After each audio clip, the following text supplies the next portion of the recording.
Miaka kadhaa iliyopita ndani ya Bunge la Jamhuri ya Muungano wa Tanzania kulizuka mjadala mkubwa kufuatia sakata la taarifa zilizodaiwa kuwa si sahihi. Wakati huo Spika wa Bunge la Jamhuri ya Muungano wa Tanzania akiwa hayati Job Ndugai alidai kuwa alipokea taarifa kutoka kwa mdhibiti na mkaguzi mkuu wa hesabu za serikali CAG Charles Kichere zikieleza kuwepo kwa upotevu wa takribani shilingi trilioni 1.5 za fedha za umma. Hata hivyo, kauli hiyo ilizua mjadala mkali bungeni na nje ya bunge. Mbunge wa Kigoma Kaskazini wakati huo akiwa ni Zitto Kabwe alieleza kutoridhishwa na taarifa hiyo na kuhoji uhalali wake. Katika majibizano hayo, Spika Ndugai alisimama na kupinga vikali madai kwamba alikuwa amesema taarifa zisizo sahihi, akisisitiza kuwa alizungumza kwa mujibu wa taarifa alizokuwa amepokea. Swala hilo liliibua mjadala mpana kuhusu uwajibikaji wa viongozi wanapotoa taarifa nzito mbele ya bunge tukufu, pamoja na umuhimu wa kuhakikisha taarifa zinazotolewa kwa umma zinakuwa sahihi na zenye uthibitisho wa kutosha. Spika Job Ndugai alizungumza kwa kuonekana kwamba ameumizwa sana na taarifa hizi, kuonekana kana kwamba amepokea taarifa kutoka kwa CAG na ameikalia kimya pasipo kuizungumza ama pasipo kuiwasilisha bungeni ipate kujadiliwa. Alizungumza hivyo. Sasa Job Ndugai bana alipata wasaa kuzungumza hili, ngoja tumsikie kwa ufupi kidogo. Zungumzia mambo madogo mawili ya ushauri na kwa ujumla wake. La kwanza linamhusu Mheshimiwa Zitto Kabwe. Mtakumbuka mwanzoni mwa mwezi huu Mheshimiwa Zitto aliandika kwenye mitandao mbalimbali ikiwepo Instagram kwenye wiki ya kwanza ya mwaka huu kwamba CAG alikuwa amefanya ukaguzi maalum hazina,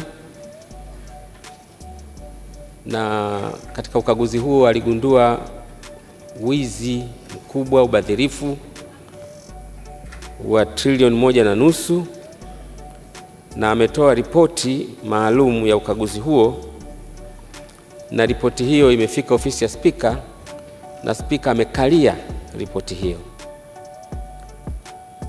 Sasa hayo mengine nilikuwa sijajali sana, lakini linalonihusu mimi ni kwamba nilituhumiwa kwamba nimekalia ripoti hiyo, na hasa kwenye Instagram ya tarehe 8. Ningependa kusema mbele ya bunge hili na kwa wananchi wa Tanzania kwamba ndugu yetu Zitto anapenda sana tabia za kusema uongo, na haipendezi mtu mzima unasema uongo, si utamaduni mzuri. Kama ni barua imetoka kwa CAG imeenda kwa Spika wakati wa bunge tukiwa tuko likizo ya mwaka, wewe unajuaje pale katikati unafanya kazi ofisi ya CAG au inakuwaje? Lakini niseme tu kwamba barua tajwa, yeye alisema tarehe 8, mimi nimeletea ofisi ya Dar es Salaam tarehe 16 mwezi huu.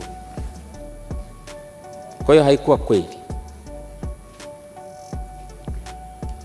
Lakini pia baada ya kuipata tarehe 16, muda mfupi baadaye nikawa nimeipeleka kwenye kamati ya PAC kama ilivyo ada, kwa sababu hata nyinyi wenyewe kama kuna ubadhirifu wa trilioni hivi, Spika nakaliaje jambo kama hilo? Nyinyi wabunge msijue, is it possible?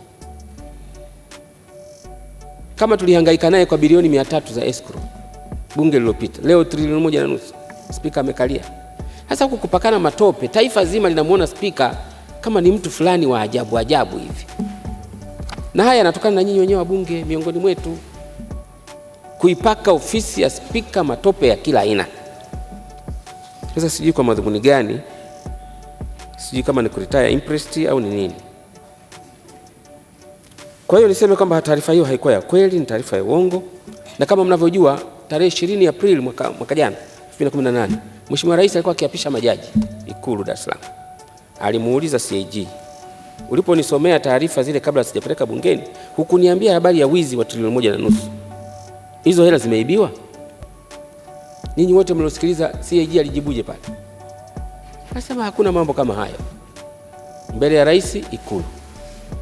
Na wiki iliyopita tulipopeleka jambo hili kwenye kamati ya PAC, liliulizwa pia kuna wizi wa aina hiyo. Yeye mwenyewe akiwepo CAG, Deputy CAG akajibu hakuna wizi wowote wala ubadhirifu kwa trilioni 1.5.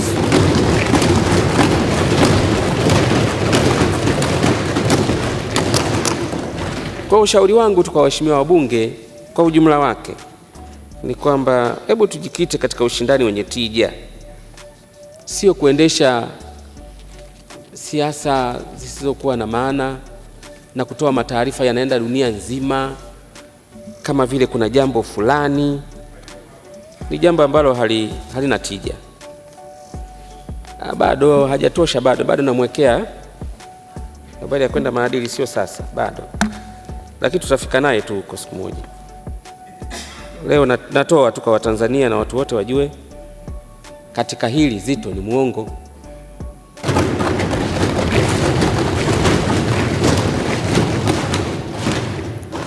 Na akitaka nimfanyie utafiti wa mengine ya uongo ambayo ameyasema, yapo ya kutosha.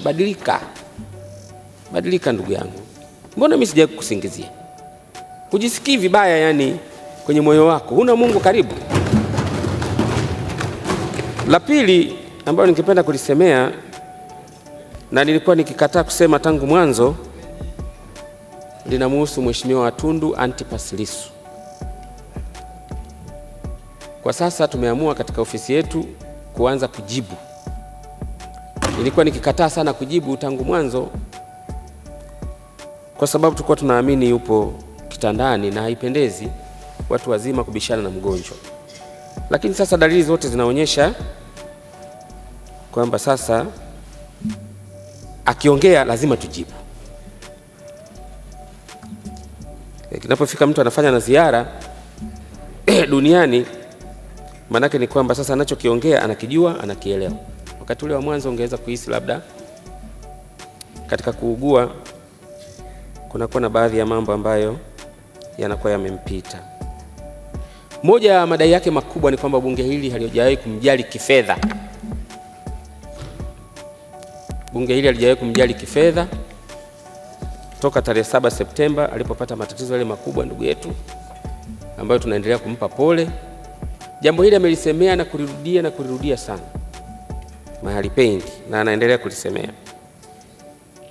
Tutaendelea kutoa ufafanuzi kadri siku zinavyoenda, lakini itoshe tu kusema kwa Watanzania kwamba bunge hili kupitia ofisi yangu kutoka hiyo tarehe 7 Septemba 2017 hadi Disemba, sijajumlisha za Januari. Asante kwa kuifuatilia Baharia TV.